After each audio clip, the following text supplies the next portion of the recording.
This is a book about the dawn of human civilization. It goes back to a historical period called the Neolithic, the Chalcolithic era. It reflects the story of the oldest civilization known in Europe, called by the broadest term Ancient Europe.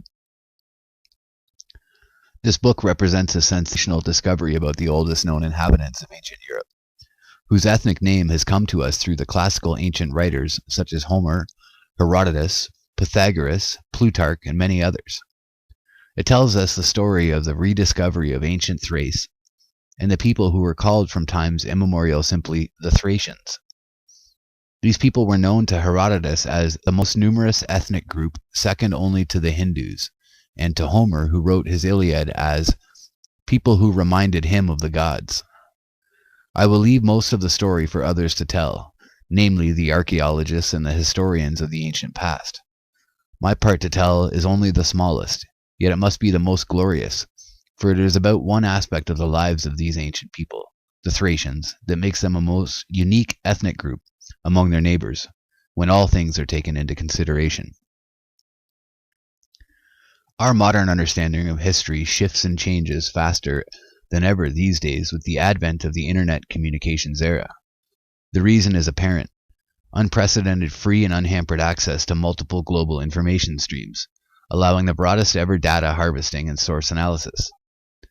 Such unique new possibilities are especially relevant to the researching of the most ancient history of the world, since access to the most ancient and unique document sources of the past had also been the hardest to get in previous years, for multiple reasons of various nature. This book redefines what most archaeologists and historians classify today as the prehistoric era, named so to denote a period of time lacking yet a system of writing, and thus signifying that a historical record had not yet been possible. And since this book identifies and decodes writing on artifacts from this time period, making it now historic due to the proven existing written historical record, it shifts the known boundaries of the prehistoric era to at least a couple of millennia earlier in time. Furthermore, from the prehistoric texts decoded in this book, it becomes quite clear that the people who inscribed them were neither prehistoric nor primitive, contrary to the many so-called scientific models of the ancient past, but demonstrated highly sophisticated levels of thought expression, anticipated by modern science for a much later period of modernity. Exactly because of the above, this book may appear quite threatening and paradigm-shifting for some present scientific, historical, archaeological, and anthropological dogmas. Thus, it may trigger negative reactions and oppositions by those readers who remain unprepared for significant set of mind changes, and by those former authoritative figures in science who would rather deny this unique discovery than lose their personal scientific ground and territory. This must not come as a surprise, as it is inevitable that the conclusions resulting from a discovery of this nature will actually turn quite a few basic assumptions in modern science upside down, i.e., unless we understand that things have long been head down and now, being turned around once more, they will actually assume their due and rightful position. We should not forget, therefore, that such turbulent changes have always occurred with the major, more or less revolutionary inventions and discoveries of our time, and this should not only be expected but also welcomed by the greater part of free-thinking and intelligent people. This is definitely not just another attempt at decoding the plates from Gradishnitsa, the 5th millennium BCE, and Karanovo, the 4th millennium BCE, before Common Era. This book makes all the difference compared to all previous decades of works, presenting various already discarded suggestions, interpretations, and presumptions, and on and on and on, all failed attempts at decoding any of the engraved signs upon the plates, or even making informed guesses about their meaning. For the first time ever, in the scientific discourse laid out in this book, you will find the complete and final scientific decoding of each and every one of the pictographic signs upon both tablets, and the consequent results are, the least to say, unprecedented and sensational. What is especially unique about the reading of the prehistoric texts from these particular plates is the elegant research methodology used by the author to display, literally before the eyes of his audience, all the linguistic detail and artistry leading to the undisprovable and direct conclusions from the accurate final analysis of the hieroglyphic pictograms in their full meanings rendered. Some of the deciphered words in the text mentioning the name of Thrace and the territory of Thrace since around 7,000 years ago, such as on the plate of Gradishnitsa, as well as the evidence for well-defined Thracian Orphic themes since around 6,000 years ago on the plate from Karanovo, are bound to turn at least a few scientific heads. This is so exactly because until now, no one had dared to conceive that the Thracians could have been autochthonous, or originally native, population in those parts of the Balkans. Since such ancient times, especially because all classical Greek chronicles related the name of their ethnicity to the period of the Bronze Age, which was about a couple of millennia later. What's most astounding yet is the fact that the Thracian pictographic script, now decoded, was found on artifacts, the two plates named above, which are of such antiquity that it is now considered conclusively to be the first and oldest script ever known to mankind, predating the written artifacts from Sumer and Egypt by some extra 2 millennia, or 2,000 years. On top of that, it now becomes evident that it was first developed and used by the Thracians, who have been labeled by historians for far too long as a people of no letters. It is worth mentioning the fact that these people of no letters evidently made use of this most ancient pre-hieroglyphic script for at least a millennium, or more, since the hieroglyphs identified on the plate from Gradishnitsa and the ones identified on the plate from Karanovo have been found to be of the same type of pictographic writing. Therefore, it is very likely that a number of other findings from the same period, which have so far been defined as decorative artifacts, may also turn out to be literary documents, written in the same Thracian script. It will become clear from the discourse in the book that this particular script represents a special type of pre-hieroglyphic name, identical in character and similar in style to its later counterpart, and possibly direct descendant, which we all know as Egyptian hieroglyphic writing, famous for style and beauty from its pyramid text specimens of a legendary epoch, notably over 2 millennia newer than that of the Thracian tablets. Some experts in the field may actually be so unprepared for a surprise of this magnitude that they may wish the plates were a fake, specially fabricated by an interested party. Luckily, however, the plates from Gradishnitsa and Karanovo are not a new discovery, but have been around for several decades and have been thoroughly tested by experts, and their genuineness, as well as accurate dating, have been certified. There have been hints and doubts about the possibility of identifying early pre-writing patterns upon them on numerous previous occasions. However, none such have been agreeably identified or decoded until this present final success. Analysis by authoritative sources have been done in the past, searching for similarities between the signs on the plates and other already known ancient scripts like Linear A, while the findings of others categorically rejected any notion that the signs represented a writing system at all, since they could not identify patterns of repetitiveness in the engravings, which could be the hallmark of any known linear writing system. Notwithstanding their differences of opinion about the nature of the artifacts themselves, however, most writers have agreed that if a type of writing was to be indeed identified on the above-named plates, this could bring about a dramatic shift in our modern understanding of the ancient world. Well, mine is the privilege to announce that in the course of my present research, the ancient Thracian script has now been finally decoded, and the results are unprecedented and sensational.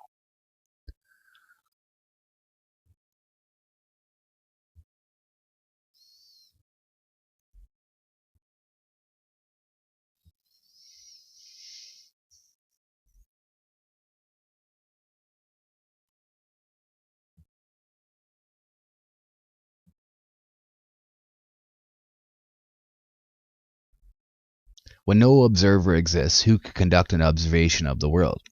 This simply means that the observers and their definitions play primary roles for the state of being of the world such as we know it, and the potential for change of the same world is locked in the ability for transformation of these observers and definitions. This is a theorem of irrevocable validity and extraordinary existential proportions for each and every one of us, simply because we are the observers in the individually visible world, or rather worlds of our own lives, whatever the depth or multidimensionality of that state of being of ours may be. Furthermore, the observation definitions, so vital for the resulting state of being of our world, are nothing else but exactly our definitions of this entity of ours. Whatever the depth, width, and height, or other levels of dimensionality this entity of ours may encompass. Such thoughts have always been leading for me and have guided my interest in research in the fields of the human psyche, psychological linguistics, language pictography, and cryptography. In the course of my research of the above in relation to the archetypal characteristics of the collective unconscious, I became deeply involved in the study of several ancient languages and their writing systems, which brought me to the point of realization that pictographic thinking, expression, and writing are integral parts of the human psyche. With that in mind, I have continued for many years now my study of Egyptian hieroglyphic writing, among others, like the ancient Chinese and Native American early prototypes, trying to find a common link that would be the first and most archaic way of human expression. For the longest period of my life, I had believed that I had found the ultimate answers to my research hypothesis in the script of the early dynastic period in ancient Egypt, when suddenly I stumbled upon genuine Orphic and early Christian texts, which revealed to me a striking new picture of the beginnings of the human civilization. Through them I learned the emotionally moving and exciting revelation that my native land and my native people of Bulgaria were most likely the very cradle of the beginnings of human history, through our most ancient ancestors on the Balkans, the Thracians. With this, my lifetime work project entered its best and highest phase of research yet. Finally, after everything said and confessed to this point, it's about time to reassure my readers in the practical value of all the conclusions and research methods in this book. Many of them they will be able to apply for themselves in their own professional and or personal private lives. Needless to say, I am acutely aware that with this humble work of mine, I am neither producing the final word on the issue of the ancient Thracian script, nor bringing a closure to the thesis of my life's research on the origins of human archetypal thinking and expression. At this particular stage of my work, my goal will be considered adequately fulfilled if I have succeeded just opening the next door to the horizons of new insights and the developing picture of our true origins and meaning. To this, let everyone feel welcome to add more, and especially all honest scientists and colleagues of mine, who are in the privileged position of being able to employ the powerful methodology of transcendent science to the good of all human beings, and our entire anthropomorphic cosmos. I dedicate my work to divine wisdom, to the altar of whom I have offered my creative energies and labors, hoping they will be remembered as a noble spark in the timeless efforts of all human beings, in their quest for the whole, complete, and ultimate truth, and a building block in the tower of knowledge of that truth, which breathes life in all living forms through the ages of the ages. Now, does all that's said so far have anything to do with Thrace and the decoding of the Thracian script at all? Why, yes, it does. It has everything to do with it, and the following explains just why it does. The light of the body is the eye. If, therefore, your eye is good, your whole body will be full of light. But if your eye is bad, your whole body will be full of darkness. If, therefore, the light that is in you is darkness, how great is that darkness? Matthew 6:22 and 23. And again, for as the eye of one is able to perceive, so is that person altogether. Ecclesiastes. So just how do we perceive our most ancient ancestors? Are we prone to seeing them as primitives, slaves of nature, illiterate Neanderthals? In this regard, we have been so brainwashed by years and years of scientific Darwinist propaganda that we have almost forgotten that the theory of evolution was only recently developed hypothesis, and for thousands of years prior to that, the most enlightened minds of our civilization were absolutely confident that mankind descended from God and was divine in nature. Never had it passed through their minds to humiliate and devaluate humanity so much as to propose that we were the descendants of apes. The Thracian king Tzer in Egypt. Here's just one of a number of secret Orphic texts, which relates to the supremacy of the Thracian culture, religion, and science in the then world. Because from the time of that descendant of the dynasty of the first Tiras, who was named after his father, namely King Tzer, or Tzer, for that's how his name was read in the Thracian speech, a new dynasty was established in Egypt, when the Thracian ships dropped anchor and debarked at the Nile Delta, where the first capital of Egypt, at Buto, was founded. Thus Thrace brought about the beginnings of the first dynasty of Egypt and inseminated and impregnated the land of Egypt with the ancient speech and writing. For the script of Thrace was the ancient speech, with whose imaginary signs, which are from Eden, and which were later received and stylized by all of the Egyptians. The secret chapters of the second epistle of Melchizedek, 1, 10, and 11. The book of the Thracian epistles, the city foundation, Sophia, 2005. Another similar account of the ancient Thracians is recorded by the Roman historian of Jewish descent, Josephus Flavius, who wrote, "Now Tiras, the son of Japhet, called the people over whom he ruled Thracians, but the Greeks later changed the name, calling them Thracians." Antiquity of the Jews, Book 1, Chapter 6, 125. The Works of Josephus, translated by William Whiston, A.M., Hendrickson Publishers, 1987. Following historical records like the above, I decided to check them out for veracity and prove them either right or wrong. They sounded both curious and intriguing, and at the same time arousing a great deal of skepticism in regards to the facts of their record. So I had a lot of mixed feelings about spending valuable time on finding out the facts. Nevertheless, soon the ambition of the obstinate researcher in me won over the hesitation about the validity of the whole issue, and a final decision to proceed with the project was reached. The idea that fascinated me the most was, what just if the above obscure pieces of record about the Thracians proved to be a sound historical fact? This could change the whole picture of what we think we know about the earliest inhabitants of Europe. The Thracians. It was definitely worthwhile checking it out. After all, these same ancient Thracians were most likely the common ancient forefathers for the largest part of the whole continent of Europe. So the question I placed at the start of my research was the following. Was there anything in common between any ancient text ever found on artifacts in Egypt and any artifacts ever found in the land of ancient Thrace, most of which is in modern Bulgaria? My problem was knowing where to begin, or what to begin with, for that matter. One major thought kept pressing in, as the possible clue. Well, let's begin with the Thracian king Zair. To do that, I had to search for any registered events of an expedition, according to my source, quoted above, of a king of such a name in the early texts of ancient Egypt.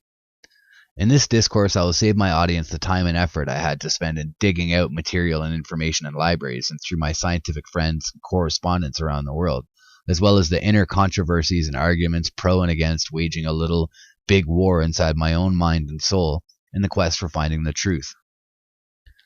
Here's the end result from a long search and the final answer to the puzzle. Yes, there is a king by the name Zair, but its anglicized version is spelled out Jer or Djer, and so the Egyptologists say, at least. That's it, Djer, first dynasty, the old kingdom of ancient Egypt. Is there anything ever written about him in the Nile Delta and the capital of Buto on any artifact ever found in Egypt? Yes, indeed. An ivory plate at the British Museum, dated by scientists to around 3000 before Common Era, with the following scholarly description. A plate from Abydos, referring to Djer's journey made to the delta city of Buto, one of Egypt's early capitals. This plate of Djer is not only an important piece of evidence supporting our hypothesis, prompted by the Orphic text analyzed above, but it turns out to be such a good specimen of very early ancient Egyptian writing, that it would be an invaluable tool for comparison with any similarly ancient and possibly equally primitive or rather primordial type of writing. That could be its progenitor in Thrace, or anywhere else in the world for this matter, if our Orphic lead proves itself to be true. But let's look at the Djer plate itself now. Our attention inadvertently focuses on the very primitive or rather archaic way in which the pictographic signs have been engraved. Then we try to pinpoint and identify the hieroglyphic of the name of Djer. We need this hieroglyph for a very special purpose. Remember what was written about his ancestral predecessor, bearing the same name as him, by the Roman historian Josephus. Now Tiras, i.e. Zair, the son of Japhet, called the people over whom he ruled Thracians, but the Greeks later changed the name, calling them Thracians. Antiquity of the Jews, Book 1, Chapter 6, 1. The Works of Josephus, translated by William Whiston, A.M. Hendrickson, Publishers, 1987. Now, if we have correctly pinpointed the source and found out the ancient hieroglyph of the name of Tzer, now judging from the above quote from Josephus, it could mean only one very important thing for our whole research.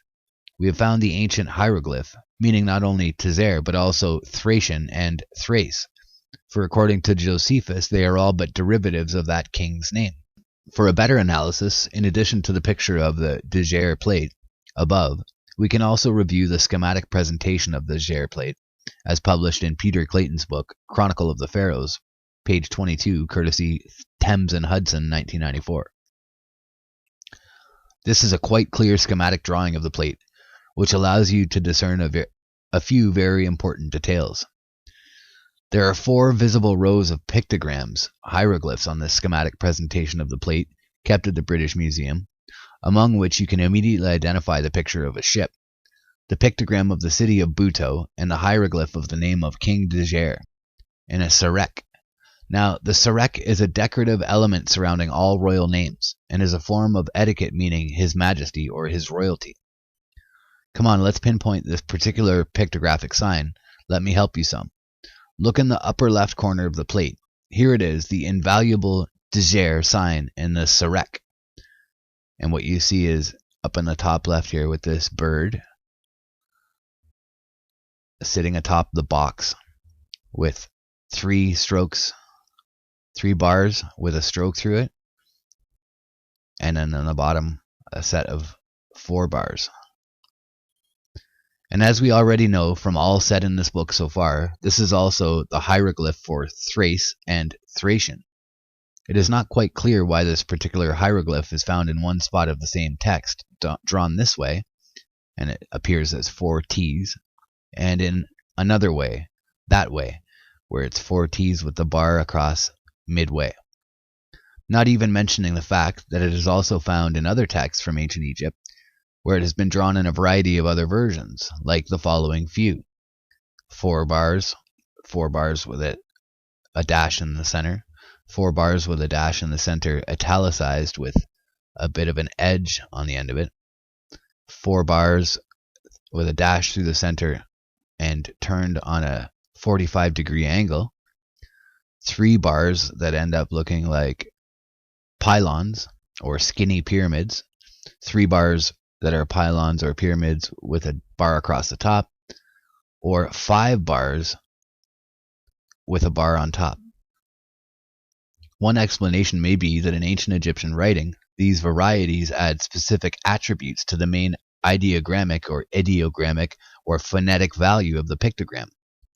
For Tzer, Tiras, or Thrace, Thracian, which added attributes in the above given cases have the following respective meanings: the 4 pillars of the world, the backbone of the world, the spinal column, the divine words, scepters, the land of divine words, and megaliths or megalithic temples. Wow, is that ever amazing? That's the 4 pillars. As a result of our findings about the Decoded plate kept at the British Museum, now we have acquired a pretty good idea of what to look for among similar artifacts found in Thrace, modern-day Bulgaria. Let us begin our search with the simplest and most logical thing to look for: the pictogram meaning Thrace itself. Since we have already identified its presence in ancient Egypt, isn't it just logical that it should be an even more common finding in the land of Thrace itself? Yes, indeed, and so in fact it is, as there are quite a few examples of its presence in present-day Bulgaria. For the purposes of our specific research in this book, we will focus our attention on just 2 such findings, proving the use so far of at least 2 of the above-listed versions of the pictograms of Thrace, which relate to the temple and liturgical traditions of ancient Thrace at the dynastic and start level. 1. The hieroglyph, meaning Thrace, with strong temple and megalithic connotations, is the central emblematic design widely present at the Royal Thracian Funerary Complex at Sveshter in Bulgaria. At this magnificent architectural structure, the above pictogram of Thrace can be seen stylized as the Thracian triglyph, royal emblem, repetitively integrated in the ornamental sculptural frieze, above the cherubic, caryatid female guardians of the monarch, thus reflecting the state importance of this particular temple funerary complex as a national holy shrine of Thrace. In our second example, the Thracian hieroglyph, with the 3 pyramidal parts, making it so that it's the 4 bars of the outer part. In our second example, the Thracian hieroglyph, and its version signifying that Thrace is the land of divine words, has been often identified as part of the rich ornamentation upon silver and gold sacred vessels from the famous Thracian treasures found at many archaeological sites in Bulgaria. A more detailed analysis of the role of the sacred vessels of Thrace in the ancient liturgical practices and invocations is presented later in this summary and in chapter 10 of this book. The same hieroglyph was probably also the precursor of the very peculiar shape in Thracian I letter M in the Cyrillic phonetic alphabet, developed much later, of course, which is still in use in Bulgaria and other Slavic countries.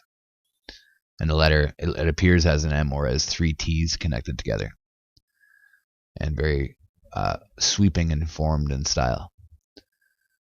Now, since we have acquired a pretty good idea of what to look for, let us continue our search for other artifacts found in Thrace, modern-day Bulgaria, like, let's say, plates or tablets that may contain similar findings to those of the already analyzed Decoded plate kept at the British Museum. Have there ever been found any such so-called plates or tablets anywhere in the land of Thrace? Yes, indeed, quite a few. However, archaeologists have defined the finds as clay decorative appliques, pintadera seals, used for imprinting decorative designs upon pottery. Pictographic interpretation may be possible from the Thracian Atlantis Book 1, page 129. Authors Peter Detev and Jordan Detev, Bulgarian Multimedia Society of 2002. Now let us remember that we already learned from the principles of transcendent science about the exclusive role of the observer in any research platform. The problem which any observer faces is the proven by practice fact that each reality can be perceived only based on the perception and idea models. Okay, fair enough. For as the eye of one is able to perceive, so is that person altogether. In other words, if a researcher starts out on the look for decorative pintaderas, he will most likely see in most tablets nothing else but more or less decorative pintaderas. This is why the starting hypothesis of the researcher is number one determinant for his correct scientific perception and for the final results and conclusions of his work. Now let's pick a decorative pintadera or two from the Thracian Neolithic era and start looking for something more than decorative elements, and see if there are any similarities perchance between the decorations on them and the pictographic signs from the Decoded tablet at the British Museum. A good pick for the purpose turned out to be 2 of the more famous finds of the pintadera type. First, because their numerous pictures had already hit the press for a few decades now, and secondly, because they had been found by archaeologists hundreds of miles apart, one in the Vratsa district of Bulgaria and the other in the Nova Zagora district of Bulgaria, and they had already been dated by experts for a time origin of about 1,000 years apart, from the 5th and 4th millennium BCE respectively. The above-mentioned peculiarities made a lot of sense for our pick, exactly because their facts would help us eliminate any possibility for so-called exclusiveness of the object of our research. That term would apply if all the artifacts found were representative of one spot or one place only in a moment of time in history, which would automatically negate the validity of our research. In other words, the tablet from Gradisnica and the tablet from Karanovo presented an almost ideal opportunity for analysis of 2 quite separate time and space artifacts, which both contained engraved designs upon them, which looked from the beginning promising in terms of our hypothesis that they may contain some pictographic signs. In addition to that, however, they both were great candidates for our research, in terms of validity of whatever results came out in the end, as the 2 tablets could be viewed as representative of the larger area and time framework of a land perimeter halfway across Bulgaria, and at a time perimeter of about 1 whole millennium, or 1,000 years, from 5,000 BCE to 4,000 BCE. Now that we have already made our choice about the material objects of our research, let's begin examining them from different angles, turning them all possible directions, trying to identify any possible patterns of writing. No matter how hard we try, soon we have concluded the obvious, and you can surely come to the same conclusion, that there are no letter signs belonging to any known linear alphabet on either tablet. No Greek, no Phoenician, no Arabic, no Hebrew, etc. No alphabetic linear letter. The same cannot be said about possible pictographic signs, however, because from the very start, a few very primitive or rather archaic primordial drawings of non-stylized figures of men immediately capture the eye, and remind us of the quickhand or shorthand writing signs the ancient Egyptian scribes often used, instead of drawing the full graphics of the corresponding hieroglyphic pictograms. Some examples of such simplified hieroglyphs are presented here for your review, and you see them here. This stylized man instead of the man crouching, and this stylized version of the man instead of a warrior. It's a man holding a shield instead of the full warrior, and then this stick man holding his bag instead of this hobo over here. So far so good, however, this is not enough to reach any conclusions yet. Unless we are able to identify a lot more than just a few drawn, isolated figures on our tablets, all our efforts so far will have been prematurely ended with no significant results. It is precisely so, because unless there is some sort of syntax and or a meaningful context connection between all the different primitive signs already picked up by our vision, there can be no pictographic text, but just a few decorative drawings, which would have confirmed that we are dealing simply with decorative pintaderas. Luckily, my efforts paid off this time. The multiple pictographic signs that became gradually discernible in front of my very eyes upon each of the plates started literally shaping into something so full of richness of content and contextual integrity that it soon revealed a congruent ancient text of such power that it subdued my whole being to wonder and speechless awe, lasting for days, in view of the eternal meaning of this profound message. I am absolutely convinced that reading the next few pages, you will also be captivated by the same unspeakable sensation of being touched by the eternal spirit of divine wisdom that I felt touched by at my very first encounter with the words of the timeless messages left for us by our great ancestors some 4 and 5 millennia ago, on humble pieces of clay, which nevertheless survived for us to read today. Behold, the first decoded tablet from ancient Thrace is right in front of your eyes now.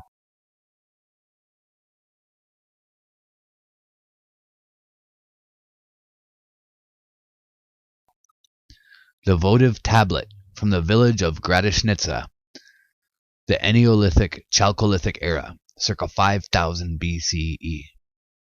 The tablet from Gradishnitsa contains 4 rows of pictographic signs, which are quite clearly visible upon the tablet's pictograph.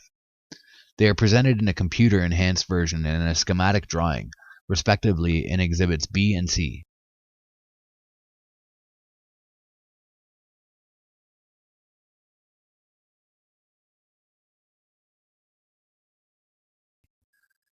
If there have been any other additional signs on the artifact that are presently not visible or discernible, these have not been taken into consideration for the purposes of our present reading of the text. The above identified pictographic signs look exactly like the hieroglyphic inscription presented as Exhibit D, when they are transcribed using the stylized later version of the pictographic script, known to us from the pyramid texts of ancient Egypt, beautifully rendered here in its computerized calligraphic print. Upon comparison, it becomes evident that the text displayed on Exhibit B, Exhibit C, and Exhibit D is absolutely one and the same identical text, and that the 2 calligraphic styles, respectively the early Thracian and the late Egyptian, represent one and the same identical pictographic script, which has come to us down the ages in its condition and appearance as seen on Exhibit A. The evident conclusions are as follows. The script used in the engravings upon the tablet of Gradishnitsa found in the land of ancient Thrace, and the scripts used in similar tablets and in the pyramid text found in ancient Egypt, represent one and the same identical hieroglyphic script. The tablet from Gradishnitsa found in the land of ancient Thrace predates similar artifacts found in Egypt by at least 2 millennia. Apparently, this particular type of hieroglyphic script had originated and was first used in ancient Thrace, and it was later transferred and introduced in ancient Egypt. The early Thracian version of this hieroglyphic script was evidently used quite sparingly, predominantly as the sacred language of the initiated elite. It doesn't appear from the findings so far that it ever reached the levels of widespread utilization, which it found thousands of years later in its late Egyptian version. And here you see the tablets.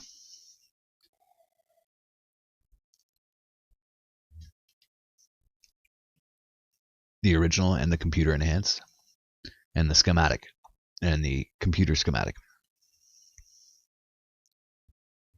The hieroglyphic text upon the tablet from Gradisnitsa can be read in the right to left direction, and its translation has the following or similar meaning, verse by verse. The three one God, Trinity or gods, encompasses, dwells in Thrace. O God, who are dwelling in the territory of Thrace.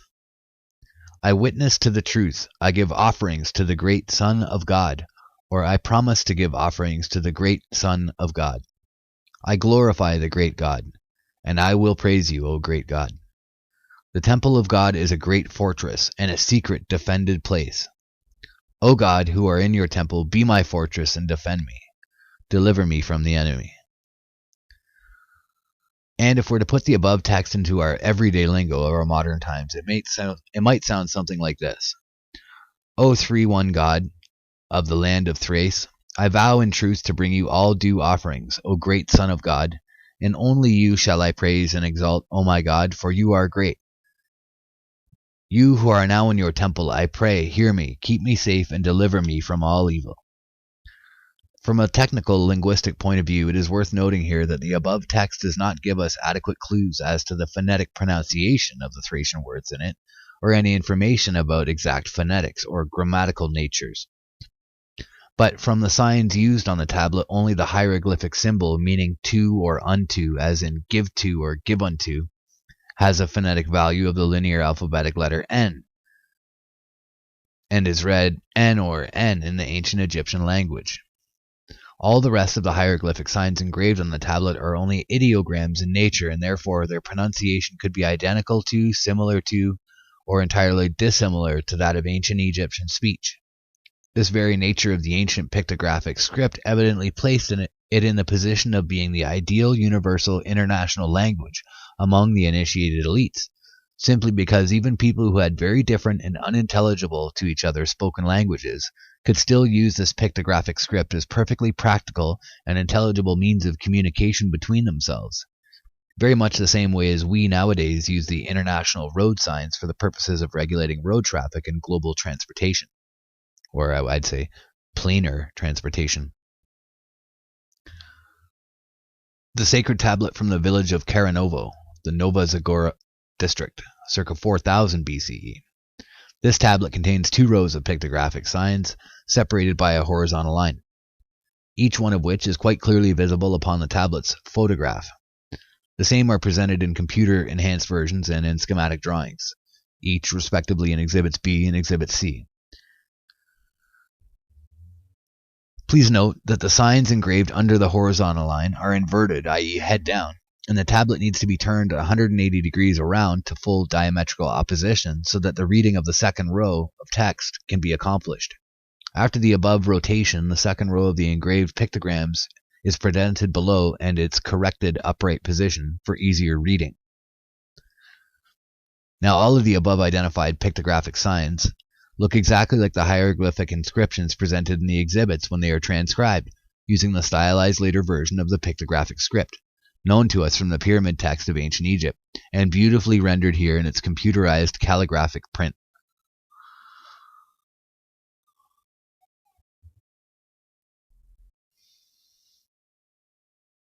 Upon comparison, it becomes evident that each of the rows of text, displayed on exhibits B, C, and D, is absolutely one and the same identical text, and that the 2 calligraphic styles, respectively the Thracian and the late Egyptian, represent one and the same identical pictographic script, which has come to us down the ages in its condition and appearance as seen on Exhibits A.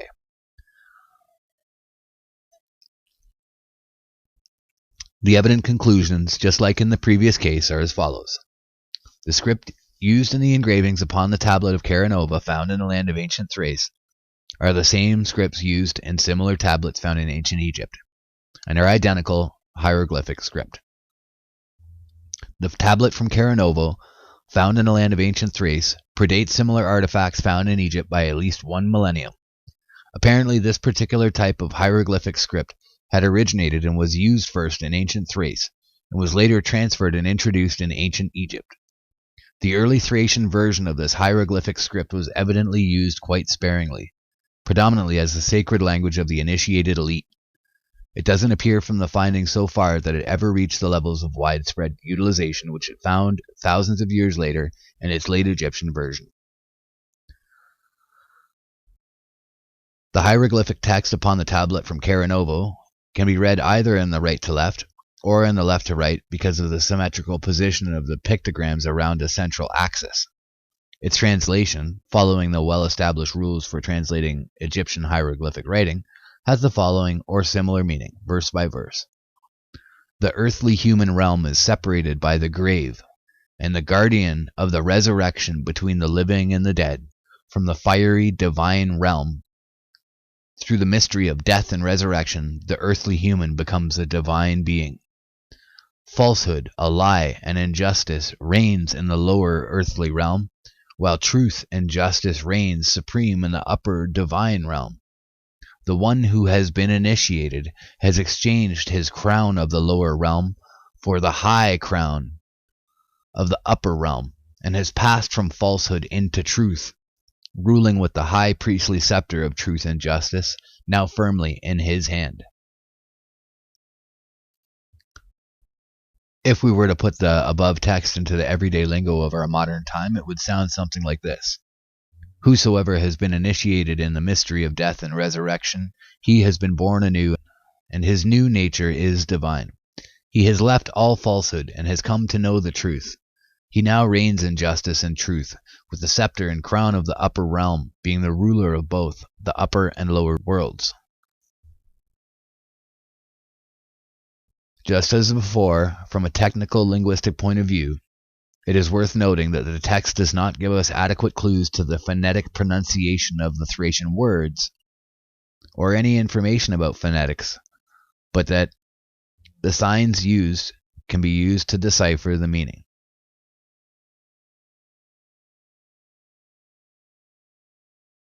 The text of the tablet from Caranovo inevitably brings to memory the documented text from a couple of other tablets written in Linear Greek over 3,000 years later. They are known as the Orphic ivory tablets from Olbia, tablet number 1 and 2 out of 5, discovered in 1951 and carbon dated around 500 BCE. A detailed description of the Olbia tablets is found in the book The Thracian Dionysius, Invocation and Faith, New Bulgarian University, Sofia 2002, by Professor Alexander Full, who wrote the following. The first one of the 5 tablets is engraved with the text formula life, death, life, truth, and iopoikoi is visible under that formula. Interpreted from its ethnic Orphic language, it brings forth the revelation that life is death, and death is life in the beyond, where true knowledge, truth, is to be found, i.e. death reveals and opens the way to true knowledge. All hesitation is gone upon examination of the second tablet. One of its sides reads, Peace, War, Truth, Falsehood, and below that row, Ion. The revelation is now complete, stating that true knowledge, found beyond death, is also peace, in opposition to war and falsehood, which are contrary to the Orphic teaching. The pictographic vocabulary of the words used in the text from the Thracian tablet and some related ideograms.